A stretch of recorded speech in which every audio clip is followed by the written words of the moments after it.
সংগঠিতভাবে কাজ করছি। আমাদের পার্টির নাম হচ্ছে শিক্ষা সমৃদ্ধি পার্টি। আমাদের পার্টিটা রেজিস্ট্রেশন হয়নি, সেই কারণে আমরা টোটাল ওয়েস্ট বেঙ্গলে আমরা একটা নির্দল ক্যান্ডিডেট খাড়া করেছি, সেটা 115 নম্বর রাজারহাট নিউ টাউন কেন্দ্র। আমরা পুরো পার্টি আমাদের সাংগঠনিকভাবে আমরা কাজ করছি। যেমন স্যার এখানে রাজারহাটের লোক, উনি আমাদের দলের প্রেসিডেন্ট, উনি প্রার্থী হয়েছেন। আমি দলের সম্পাদক শাহ আলম মোল্লা, আমার বাড়ি ভাঙড়ে, কিন্তু আমি ওনার এজেন্ট হয়েছি।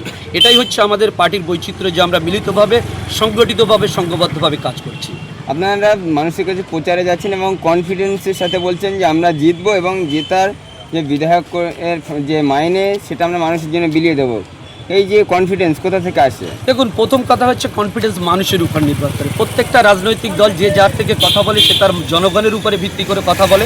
রাজারহাটের জনগণ আমাদের সঙ্গে আছে। হতে পারে আমরা নির্দল ক্যান্ডিডেট, কিন্তু রাজারহাটের টোটাল যে 13 জন ক্যান্ডিডেট আছে, এই 13 জন ক্যান্ডিডেটের ব্যাকগ্রাউন্ড এবং তাদের শিক্ষাগত যোগ্যতার দিক থেকে আমার যে ক্যান্ডিডেট অর্থাৎ অ্যাডভোকেট, কলকাতা হাইকোর্টের অ্যাডভোকেট অভিমন্যু শান্ডিল্য, তার শিক্ষাগত যোগ্যতা, তার ব্যবহার আচার, তার সুন্দর মানুষের সঙ্গে মেশার যে ক্ষমতা, এটা রাজারহাটের বাসী গ্রহণ করে নিয়েছে। কারণ প্রতিনিয়ত আমাদের সোশ্যাল মিডিয়ার মাধ্যমে বিভিন্ন জায়গায় আমাদের প্রোগ্রাম প্রচার চলছে। সমস্ত জায়গায় মানুষ যেভাবে তার কাছে চলে আসছে। আমরা একটা নির্দল ক্যান্ডিডেট হওয়ার পরে গ্রামের ছোট থেকে বুজুর্গ সকলেই এসে, মহিলারা মাথায় হাত দিয়ে আশীর্বাদ করছে। অনেক মানুষ তারা কাঁদছে, একজন নির্দল ক্যান্ডিডেটের কাছে কাঁদছে তাদের দুঃখ বেদনা দিয়ে।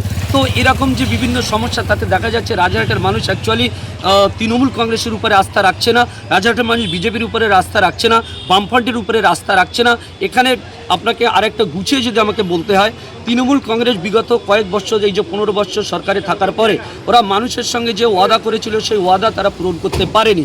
এবং তৃণমূল কংগ্রেসের মধ্যে একটা গোষ্ঠীদ্বন্দ্ব, সেই গোষ্ঠীদ্বন্দ্বের কারণে এক শ্রেণীর যারা অসন্তুষ্ট, তারা অভিমন্যু শান্ডিল্যজিকে গ্রহণ করেছে।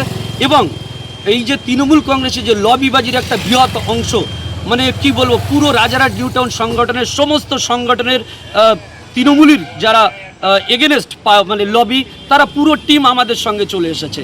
এবং বিজেপির যে ক্যান্ডিডেট হয়েছে, ওই বিজেপির ক্যান্ডিডেটের উপরে কিন্তু বিজেপির খুদ এখানকার স্থানীয় যারা কার্যকর্তা, তারা পছন্দ করে না। আপনি বিজেপির যে মেন হেড অফিস আছে রাজারহাটের চৌমাথা থেকে 9 স্কুলের দিকে যেতে, ন্যাশনাল ইংলিশ মিডিয়াম স্কুলের ওখানে যে বিজেপির যে পার্টি অফিস আছে, দেখবেন ওই পার্টি অফিসে তালা মারা আছে।